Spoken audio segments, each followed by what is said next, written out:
Cakung, Jawa Tengah diduga membakar sekolahnya sendiri. 3 ruangan kelas rusak akibat kebakaran. Di pembakaran gedung sekolah. Assalamualaikum warahmatullahi wabarakatuh. Kembali lagi ke channel KEK Wardana, channel tentang membahas tentang pola asuh, parenting, dan Shiro Academia. Nah, kali ini lagi hangat-hangatnya, mungkin minggu-minggu kemarin ya kakak ya. Iya. Ada seorang siswa yang umur 15 tahun terjadi pembakaran sekolah. Nah, itu sempat heboh di mana-mana, sempat para YouTuber atau para influencer membahasnya kayak kak. Oh, iya, nah, iya. Kali ini kita akan membahas dari sudut pandang parenting. Dari sisi orang tuanya atau di sisi sekolahnya. Jadi di sini kita tidak saling menyalahkan. Iya. Tapi di sini kita mencari solusi ya. Iya. Solusi dan kalau dalam Islam hikmahnya. Nah, kejadian itu katanya kalau lihat di Kompas, teman-teman nanti lihat di screenshotnya di Kompas ID.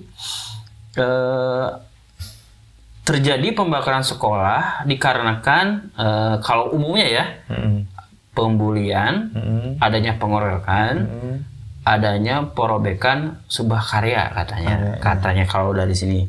Tapi ini masih dalam proses investigasi, harus susah ngomong ya. Investigasi.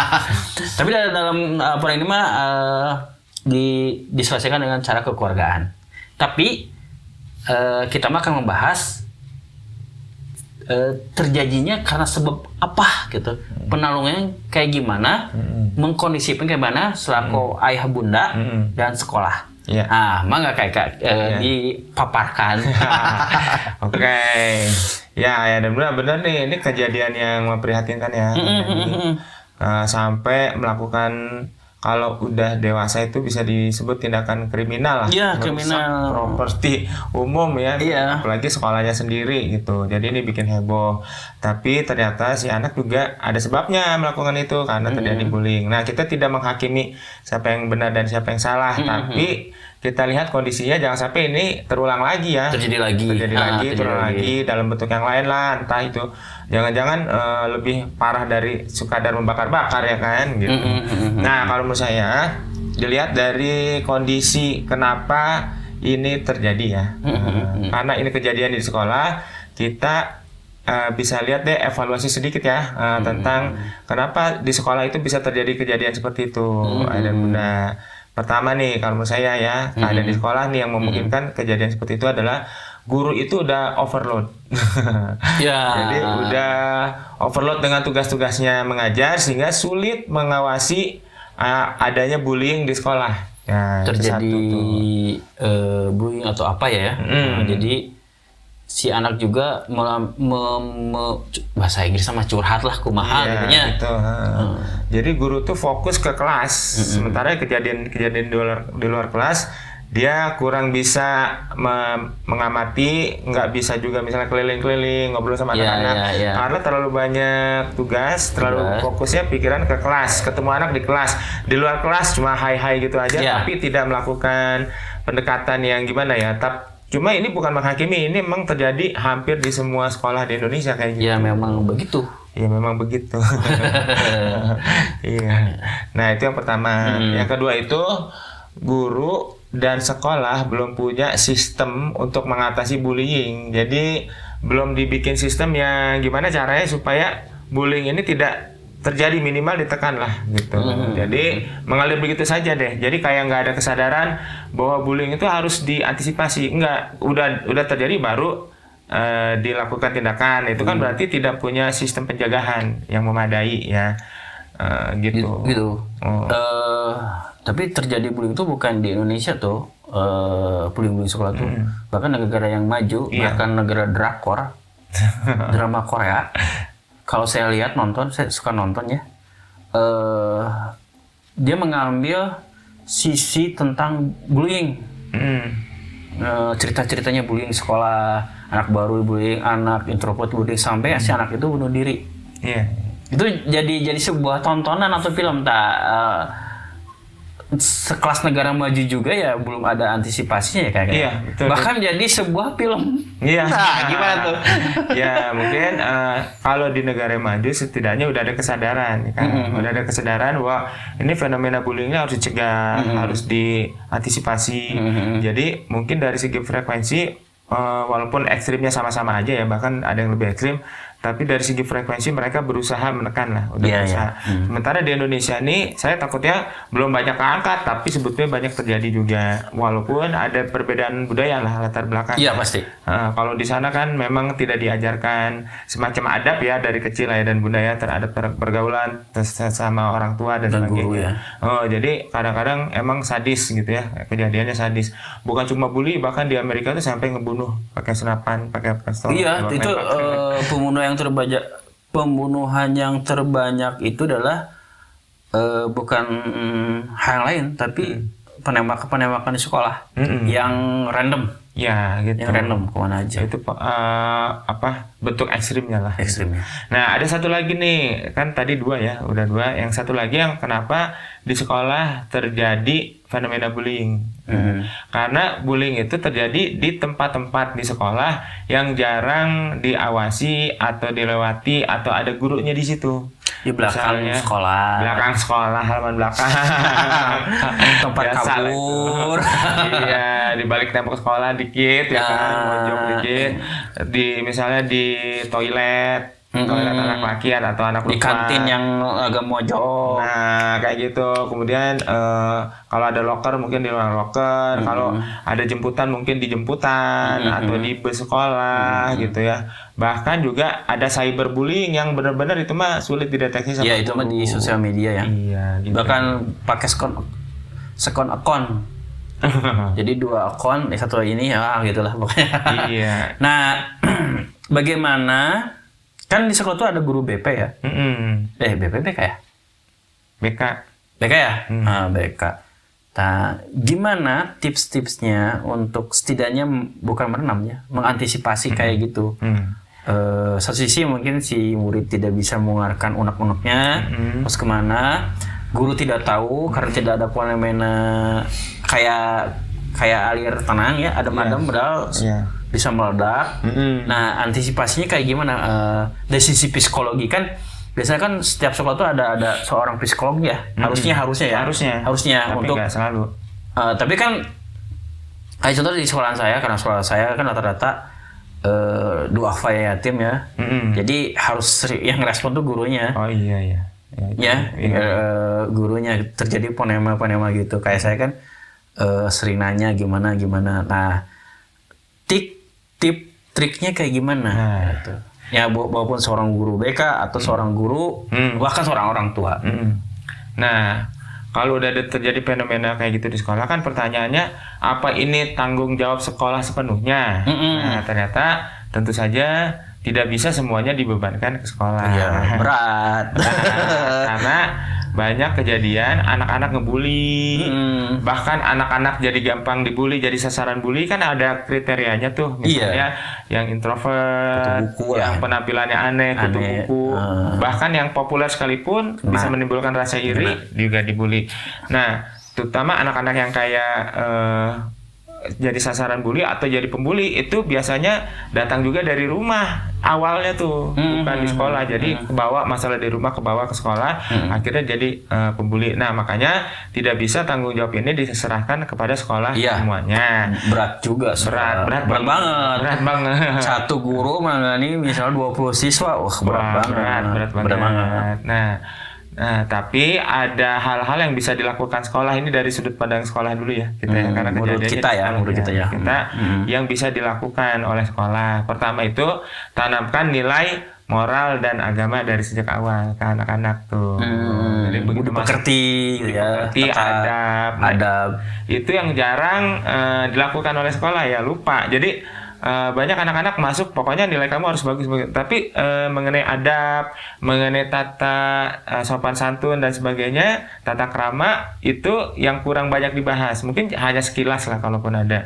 Tapi bagaimana caranya melakukannya Bu, Pak gitu kan, anak-anak perlu tahu, perlu contoh, perlu dipahamkan. Nah, itu yang sebaiknya menurut saya sekolah berinvestasi di awal waktu ketika anak-anak masuk tuh untuk menanamkan hal itu juga gitu, bukan cuma peraturan-peraturan menyangkut tentang cara berpakaian, disiplin, harus masuk tepat waktu, terus tentang cara belajar dan sebagainya, tapi juga hal-hal yang seperti itu. Nah, investasi ini tidak akan percuma karena nanti selama 3 tahun ke depan insya Allah akan teredam tuh fenomena bullying.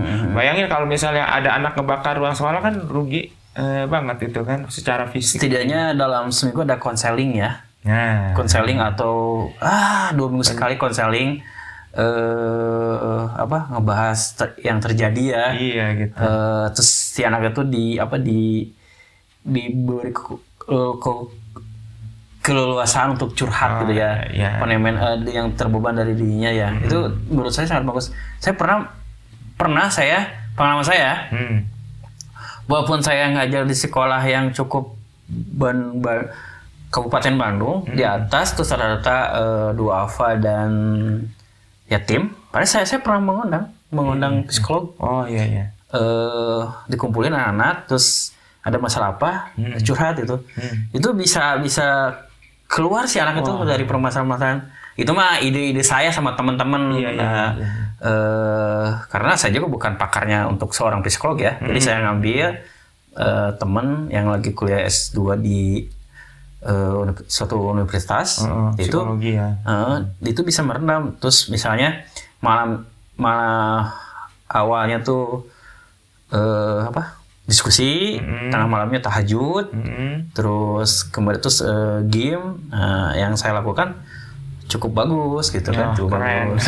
Itu tapi ya itulah karena mandiri kita kocek sendiri ya kesananya ya udah gitu. Keren. Itu minta bantuan sih, tapi ya begitu pengalaman saya Kak Eka gitu. Ya luar biasa ya ayah dan bunda yang kita dengar tadi dari Kang Denny. Ya memang itulah yang terjadi dan ternyata memang diperlukan. Perlu banget. Kemudian yang kedua nih, setelah menanamkan nilai moral dan agama. Kedua, ketiga. Yang moral dan agama masih jadi satu. Oh iya. Jangan kebanyakan ntar susah ngingetnya. Ya. Nah yang kedua itu ciptakan budaya yang aman, kultur yang aman, ada sanksi yang dijalankan. Jadi kalau si pelakunya dihukum ya. Sanksinya edukasi ya. Sanksinya edukasi. Sanksinya edukasi. Jadi misalnya apa ya? Ya disuruh membersihkan ruangan, disuruh mengatur taman, sanksi kayak sanksi sosial lah ya, kayak di luar negeri ya. Di luar negeri itu kerja sosial namanya. Kerja sosial, suruh apa yang berguna buat orang lain, tapi dia tetap merasa itu hukuman gitu. Jadi itu sanksi dijalankan, nggak cuma sekadar ancaman. Nanti kalau begini ada ini ya, tapi tidak dijalankan. Nah itu tidak membuat jera para pelaku atau mencegah orang melakukan bullying. Itu yang kedua. Yang ketiga itu ajarkan dari awal kepada anak-anak menyelesaikan masalah itu dengan musyawarah ya, bukan dengan kekerasan. Jadi itu memang tetap harus diajarkan, dikasih tahu, dinasihati ke anak-anak gitu. Apalagi kalau sekolah-sekolah asrama ya, seru banget itu kalau tidak dari awal. Itu dari awal tuh harus benar-benar kita asrama itu benar-benar karena gesekan tiap hari, tiap waktu tuh pasti ada. Tapi diselesaikannya gimana? Nah itu yang diajarin. Kalau masalah pasti ada. Pasti ada. Juga hidup bermasyarakat belajarnya tuh di asrama ya. Iya. Hal yang kecil gitu. Ya kayak gitu. Jadi masalah pasti ada, tapi selesaikan dengan musyawarah, bukan dengan kekerasan. Itu yang ketiga. Yang keempat itu yang tadi seperti Kang Denny sampaikan, lakukan konseling pada korban bully. Bahkan juga si pelaku itu juga bisa jadi korban karena dia harus konseling juga. Masa depannya itu bisa jadi orang yang gampang putus asa, rumah tangganya bisa jadi gampang berantakan. Itu kalau tidak dikonseling. Itu si pelakunya. Bayangkan kalau korbannya sama juga gitu ya. Korban dan pelaku bahkan saksi itu sama-sama menderita sebetulnya. Iya, sama-sama menderita gitu. Semuanya kena efeknya. Kena efeknya semuanya. Semuanya kena efeknya. Makanya diajarin dikonseling, diajak ngobrol, diskusi, dibuat curhat ya sama pihak sekolah. Nah lama kelamaan ini akan jadi penting nih. Kalau dulu kan kita ketika dipanggil sama guru BK tuh rasanya gimana ya? Takut. Jadi kalau dipanggil itu karena ada masalah. Ya gitu. Nah harusnya terbalik. terbalik. Guru BK tuh mengadakan program misalnya seminggu sekali ada konseling. Nah, gitu. Atau berjalan atau enggak ya? Atau di sekolah ada nggak? Saya nggak tahu ya, karena kurang informasi. Ya menurut saya sih guru BK tuh ngadain konseling, bukan ada masalah baru sistem pengadilan. BK tuh kayak pengadilan, padahal enggak ya? Karena dia sistemnya responsif ya, karena ada kajian baru respon. Harusnya gitu. dibalik. Harus dibalik. Harusnya Jadi, dibalik ya. Diciptakan dulu suasananya. Kelihatan nih kalau ada anak-anak yang kelihatan 1-2 mulai agak bermasalah, diajak ngobrol gitu ya, lingkungannya diajak ngobrol.